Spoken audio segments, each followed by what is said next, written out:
Hey everybody, welcome to Fabulous Living with Angela Jones. Happy Sunday. So, today as you can see, not in the kitchen today.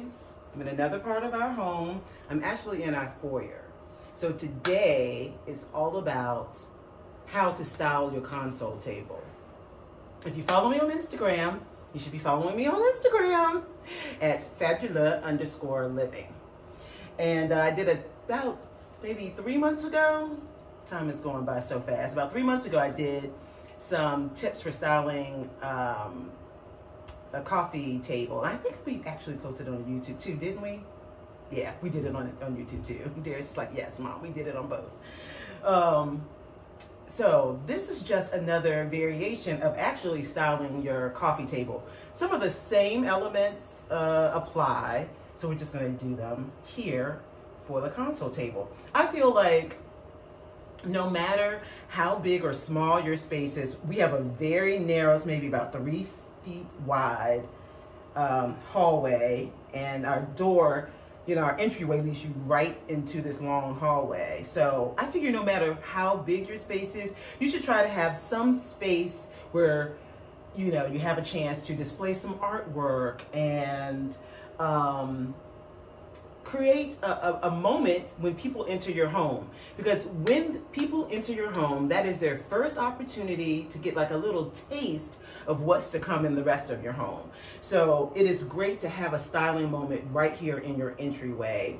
You know, right at the beginning, people can already kind of see where your design, you know, I don't know, maybe your design personality is, we'll say that.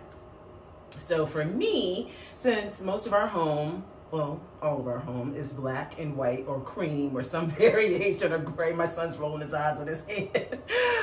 Since we have some variation of that, of course, I have that here in the foyer. So let's just jump right into it. First things first, you need a console table, people. We're talking about decorating a console table. So I got mine from Bed Bath & Beyond. Bed Bath & Beyond, actually, the website has so much to offer, more so than the store, because they have furniture pieces and things like that. And this is they did a collaboration with One Kings Lane, which is a high-end furniture store, accessory store, online store and everything. So I got this piece from there, and I wanted something really classic, and I wanted black because everything else in the wall, you know, the wall is kind of like a greige, the floor is kind of like a gray, so I thought that black would stand out really nice. And of course, I love that you can pop it with the gold, and then there's actually a drawer for storage, so I love that. So first tip, decorating your console table. For this one, since we have, you know, a second place to decorate because we have 2 levels to it, is you want to make sure you ground the bottom. Even if you don't have a second tier, even if this was wide open, you still want to ground the bottom. I could easily do that with some vases. I could do a collection of different vases at the bottom. I could do 2 large vases. I could do books and, you know, a bust, or, you know, maybe have the other side kind of empty, or place something in, you know, place it all in the middle. We could do a lot of things to play around with it. But the easiest thing and the most inexpensive thing to do is to use baskets. So I'm using these kind of like these, what would I call these? They're kind of like a funny shape. But anyway, I'm going to use these baskets that I also got from Bed Bath & Beyond too. So one is a little bit larger, so I'm going to put this one here on the left. And see how that fills out that space? And I'm going to put this other one here on the right.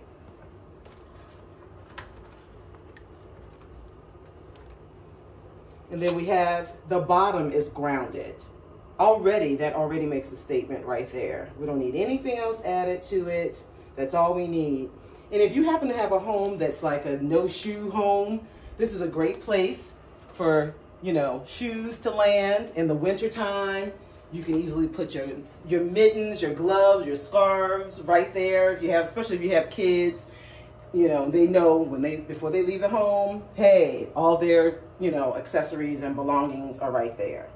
but it's a good place to store things. If you wanted to, you could put a throw in here and then style the throw on the outside of one of the baskets. You could put, you know, if this is a little bit, the baskets were a little bit smaller, you can even add some pillows in there if you wanted to. So you can really do a lot with baskets, which is why they're so versatile. So definitely ground the bottom. Now we want to elevate the top. You can either do that with artwork, or you can do it with a mirror. You could do it with a gallery of different pieces of art. But I'm going to use one large focal piece of art. And again, if you follow me on Instagram, I showcased this piece that I got, and I love her. From Etsy, I got the picture, and then I got the download for like 40 bucks. And then I make sure she's straight. Don't feel like she's straight. And then I just framed it. I got it printed on, this is a 30 by 40 luster finish on the artwork. And then I got the frame from, I can't think, I'm not gonna lie. I'll have everything linked on the blog, but then I got a nice black frame for it.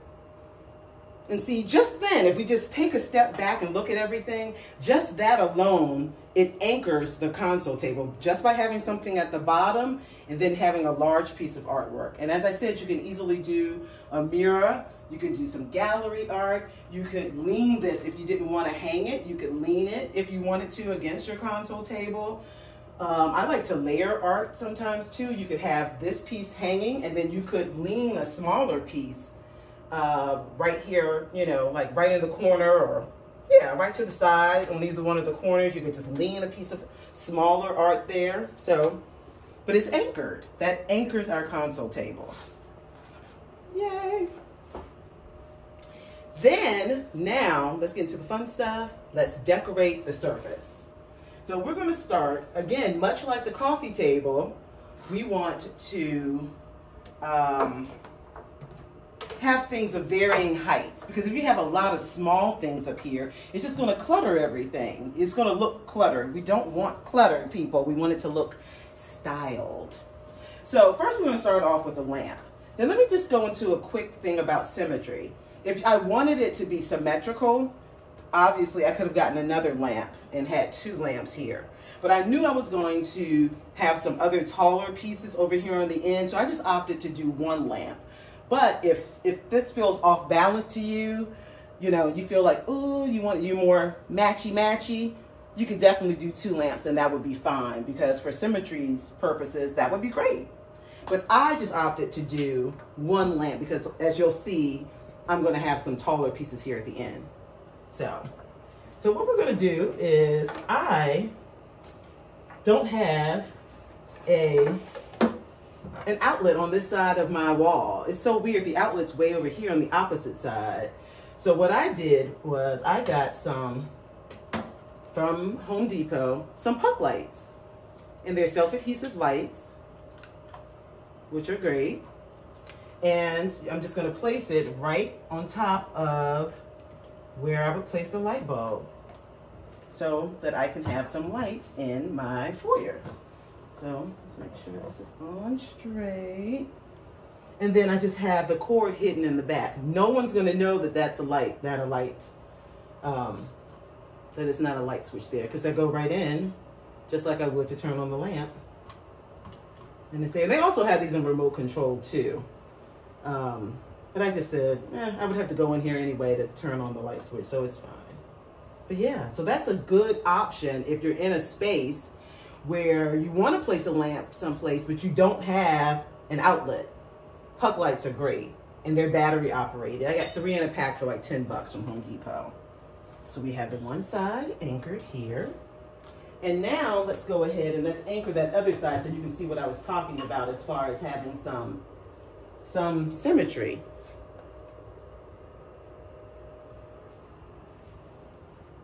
So now, as we're continuing to decorate the surface, I have this beautiful Indonesian feather necklace with beading, and it's a cowrie shell on it. It's really pretty.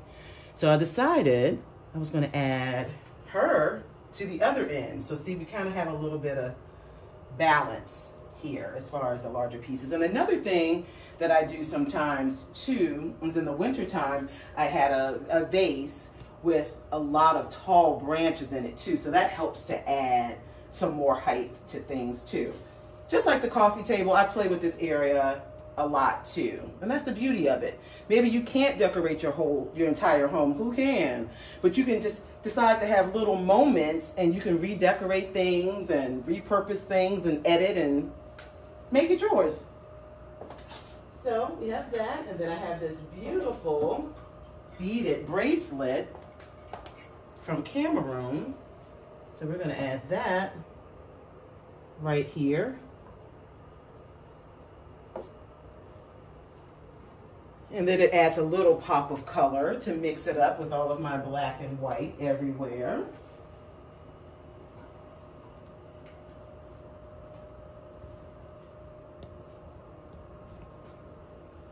And then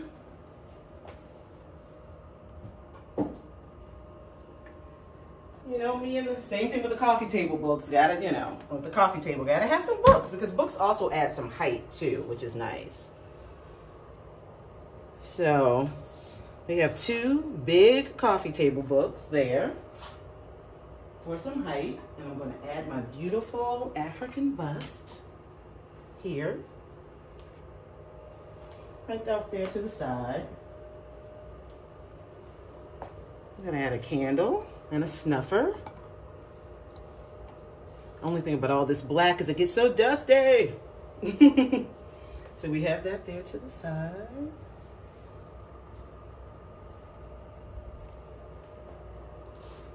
Now, you could also, if you wanted to, you could use a tray, and you could kind of organize smaller things. Let's say you have a collection of smaller things. I wasn't trying to downplay the fact that if you have smaller things, you couldn't place them on your console table, but it's better to corral them in a tray, much like when I was giving you guys the tips on the coffee table. You just kind of want to corral everything in a tray. Then that way it doesn't look cluttered. It looks more styled. It looks more organized. So I could definitely use a tray here if I wanted to switch it up and put some smaller items on a tray, or put a tray on top of here, a smaller tray on top of the books.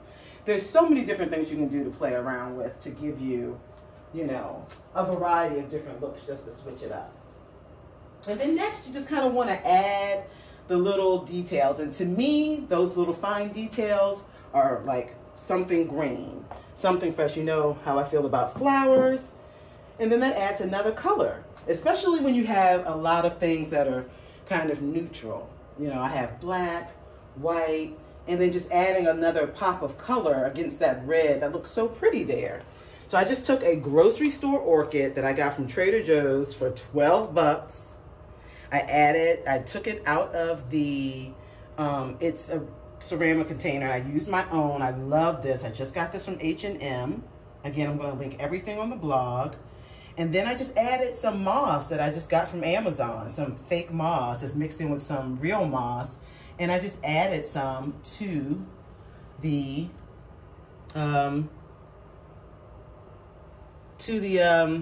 planter. And then I took a little bit of the moss just to kind of try to, you know, style and cover up a little bit of the teeth of the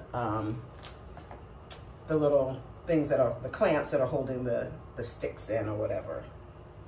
And yeah, and we have a styled coffee table. You know, you can play around with the different heights. I can decide if I said, oh, that's too tall, maybe I want to kind of make it a little smaller. I can take one book off. If I wanted to, you know, decided that that was too high, you can play around with it. And again, same rules apply, like I said, with the coffee table, in that you want to, whenever you're styling something, you want to group things in odd numbers, 3, 5, 7. Typically for something this size, usually a group of 3 works. So we have 3 things. We have the bust, candle, the book. Here we have the bracelet, the necklace, and we have the flowers. So we have things grouped in threes. But there's so many different things you can do. If I decided, hey, I don't really want to, you know, I don't really want to do the African piece, you know, I could easily switch it. And I have a different little bust there, and it gives it a totally different look. But it still looks cohesive. And it still looks pulled together. So, just to recap, everybody. First tip, ground the bottom. You want to make sure you're grounding the bottom of your piece. Whether you have a shelf or not, even if it's open, you still want to ground the bottom. Whether it's with baskets, art, you know, like artifacts, different vases, you can definitely do that at the bottom. Second tip is you want to elevate the top. You want to get a large piece of artwork or group smaller pieces of artwork and do a gallery wall, or you could do a mirror. You can hang it or you can lean it. Then you want to decorate the surface. Step 3, tip 3. You want to decorate the actual surface. You want to make sure you have things of varying heights. Because when you're decorating, you want the eye to wander. You don't want you don't want your eye to just land at one place or at one height. You want to kind of wander around the space. So things of varying heights. Remember to group in groups of odd numbers. I say 3 is a good base.